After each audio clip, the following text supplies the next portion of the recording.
Hello, welcome to new Reddit voiceover update. Today we will take a look on subreddit, Tales from Tech Support. Enjoy.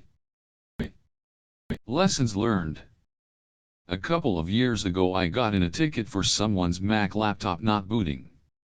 I run through standard troubleshooting to try and bring it up, but nothing works, so I'm pretty sure the hard drive is shot. At this time the process is to have our Mac vendor evaluate it and fix it, to get an estimate of costs versus just replacing it. We didn't have a lot of stock at this time, or so I thought. This process has changed now though, since there's a $50 evaluation fee for all non-warranty work. I get the user a loaner and get the laptop to our vendor. They determine the hard drive is indeed shot, and the user wanted data recovery since he didn't have a backup. Management agreed to the vendor's fee, but they weren't able to salvage anything and would have to turn it over to professionals. I went back forth with management trying to get a clear answer as to whether or not we should even offer that option to them, because it would have to be their department paying. Finally we settled on, we keep the hard drive and if they ask about their options tell them. The repair is almost $1,000, but we pay and get the machine back. Yes, we typically pay for these repairs as it's included in with our budget. I have to set it up like a new machine for the user, and get him going. A week later the user calls me and leaves a voicemail stating my dog knocked over his soda onto my laptop and now it won't turn on. I don't call him back right away.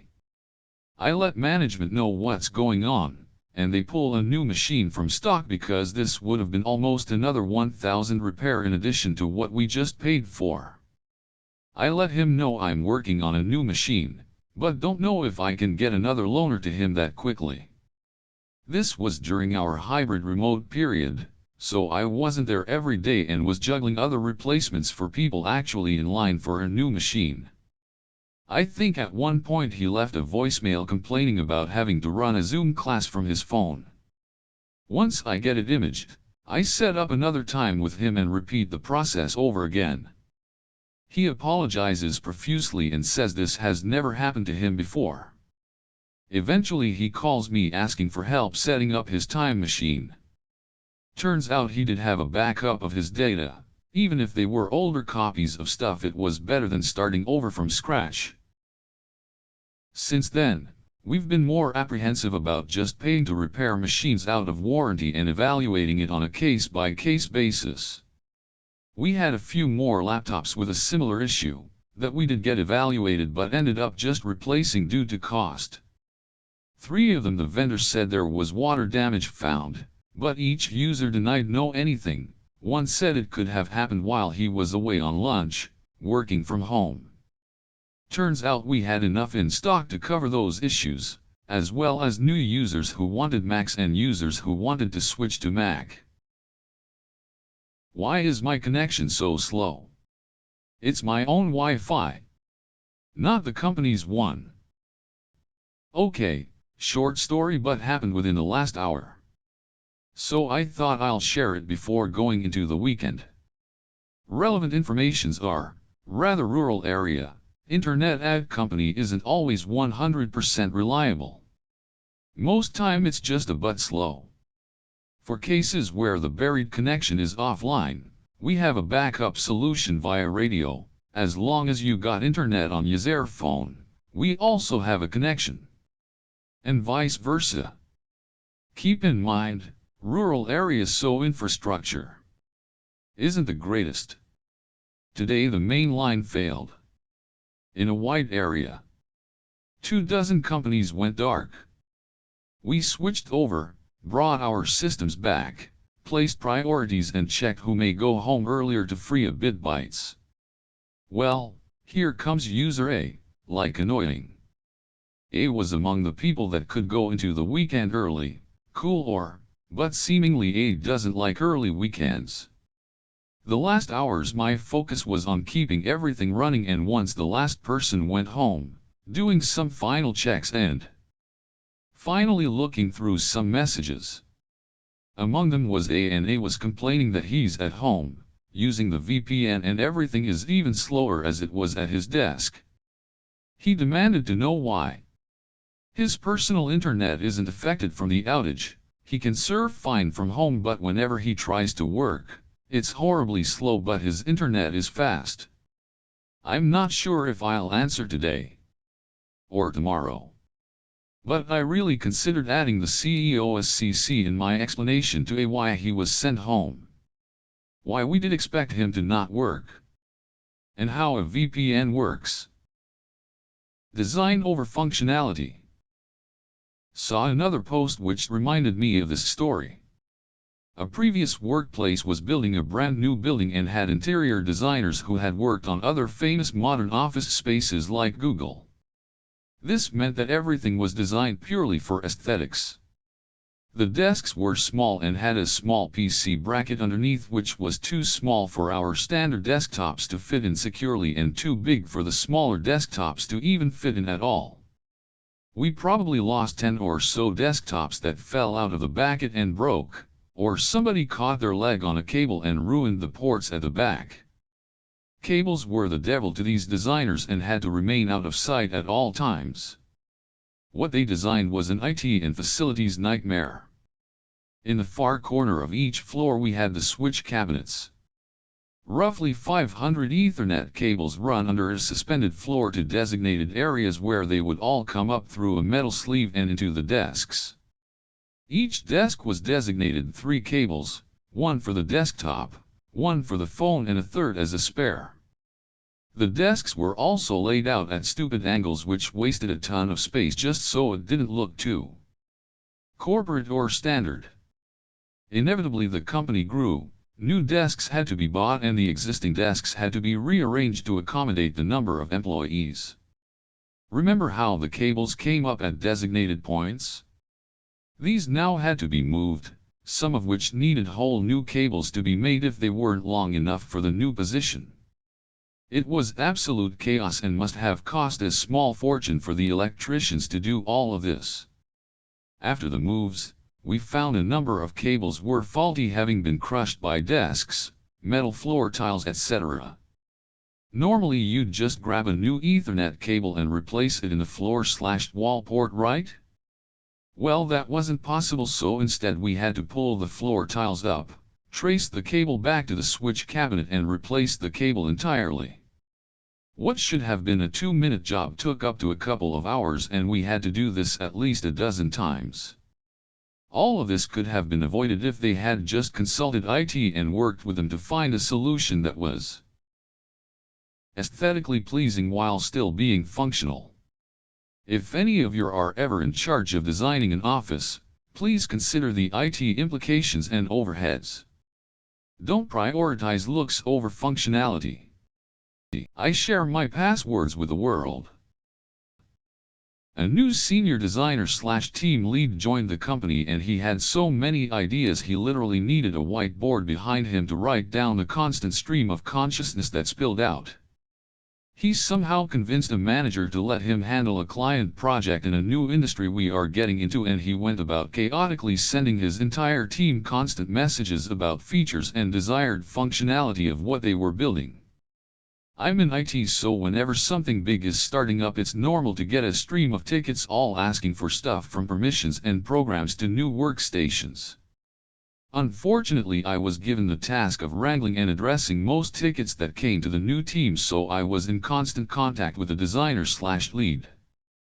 On my first call with him, I see he had the whiteboard behind his home office, and right in view of the surprisingly high-def camera was his password for his work email and the number associated with his workstation. I tell him anyone can see his password, and to remove it from his board it's a security risk. I get him all the creds and programs his team needs and leave to do other stuff. A week later I'm getting a flurry of pings asking me to get on a high prio ticket, and it's the team lead who called the company and had someone else get a ticket out, and he's asking me why he can't log into his email or anything. I see what's up, and his account is flagged for too many attempted logins, and it's from a different IP than his company provided router. I'm super confused and think we have someone trying to brute force passwords, but they are failing thanks to our usage of single-use authentication codes. I get him and my sup into a call after resetting his creds and unlocking his account, and right there on his whiteboard is not only his old password but the one I just set up for him and the partial emails of some team members. I'm now sure of what happened, and so is my sup after I told him to read the whiteboard, so he gets a small dressing down from him but a bigger one from his boss, and a company email is sent out expressing the need for security and trust if we want to continue remote work. TLDR, guy writes his password on the wall behind him and didn't expect anyone to try logging into his email. A tale of ransomware. Hey everyone, long-time lurker and first-time poster here. I thought I would share one of my most memorable experiences in my career, which revolved around a rather successful ransomware attack. I have been working in the IT field for a few years now and have seen a handful of unfortunately successful cyber incidents. At my first IT position at a small MSP, one of our clients had a severe ransomware attack that spread throughout the backend servers in a matter of minutes. It was initially just a single attack that was thought to be remedied, but then turned far worse a few days after the fact. This attack swarmed servers that housed important functions such as Active Directory, file storage, databases, and website hosting. I can't give too much detail, but it was a medium-sized company that would have been crippled, perhaps permanently, if this ransomware attack was not immediately remedied. Initially, the attack was only on one file server at the client's main headquarters. The server was locked up to nearly any access, had the entirety of its hard drive contents strongly encrypted against will, and a glaring red screen only gave vague instructions for accessing his site to pay a meager sum or else the drive would be wiped. This server was taken down, restored from a known good backup, and the vector of attack was sealed away, or so we thought. If I recall correctly, it was a port-based attack that leveraged a user's credentials to transfer and execute the malware. This user was then found to have been opening malicious phishing emails as well as generally having a sincere lack of computer security hygiene. This led to their credentials being schemed and used for this nefarious purpose. I was only a technician at the time, but was able to help restore the machine from a cloud-based backup software alongside a handful of far more experienced members of my team. It is important to note that my company was a cloud-based MSP that specialized in on-premise to cloud migrations, which is why these cloud backups were readily available and implemented. Instead of restoring the file server to its original server rack, we created a new instance within the cloud to recreate the server in a virtual environment, and then did all of the diligent work necessary to connect it to the on-premise network and infrastructure. At that point, we had considered the job done and were able to move on to other projects and clients. We were thankful of the completion, since a major holiday was just a few days away. When the holiday came around, I was given the short end of the stick to work the day due to contractual obligations.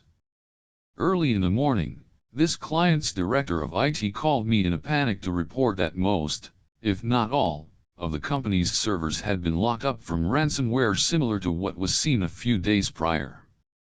The difference that this ransomware seemed to have was that it included a more sinister note with instructions to download the Tor browser for accessing the dark web, and then navigating to a very lengthy URL where an eye-watering amount of cryptocurrency was to be given in exchange for the decryption keys. I began calling my boss and colleagues, and we all set aside our holiday plans to attend the emergency recovery effort of saving a company's entire server lineup. We began by disconnecting everything from the internet, including removing the cloud server's ability to talk to the outside world except for the cloud console itself. Once everything was taken down, a hasty conversation was made between my company and the client's IT director that ended with the agreement to move everything to the cloud by utilizing the cloud-based backup software, which allowed for complete recreation of their environment in a more secure virtual network.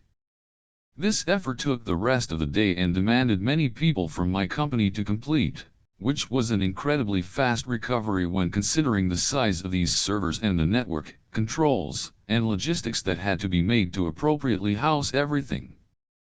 A few sentences here cannot faithfully detail and honor the massive amount of work this was, but it ended up totaling around 18 hours of non-stop work for around 24 people or so. Once everything had been restored, some sleuthing done by my team found that this attack was also enacted by leveraging a user's credentials. I cannot say for certain if it was the same user as the initial attack, but the rumor around my office was that it indeed was. Few people at my job had the luxury of enjoying that holiday, but the small MSP that employed us gained a massive amount of reputation and accommodation for it. The client ended up losing a sizable amount of data for the day, but this was minimal since it fell on the day of a holiday with little work being done. The cloud bills for such a hasty migration were also painful, but far less than possibly losing weeks, months, or even years' worth of work and data. I also heard that my company charged them quite the premium for the insanity of work needed for this disaster recovery, which I believe was rightfully earned. It also took me and the other technicians a few months to get every single physical computer to successfully re-establish trust in a new Active Directory server, which was often a very tedious issue since it involved remotely correcting VPNs that relied on this trust. Without a doubt, the damages were high for this attack, but would have been incredibly higher and possibly fatal for the company if the backup architecture was not in place. The client's IT director then implemented many new policies regarding their position on cybersecurity and training throughout the entire company. This included preventing nearly any access to the servers except for exactly what was needed. In a highly moderated manner, leveraging network ACLs and firewalls, and making an entire information security training suite that was mandatory for all of their employees. There was quite a few other security tools put in place as well, but cannot remember the exact names of the software packages. Overall, the company had their entire infrastructure locked in a matter of minutes, migrated and restructured in the cloud in a single day, and then gained a formidable amount of security for their entire IT infrastructure roughly within a month. I have yet to see anything close to this level of disaster and quick and permanent recovery actions, and truly hope it stays that way. W00K3RZ. Thank you for watching. If you like the video, please like and subscribe. If you want to see your favorite subreddit in next video, leave a comment.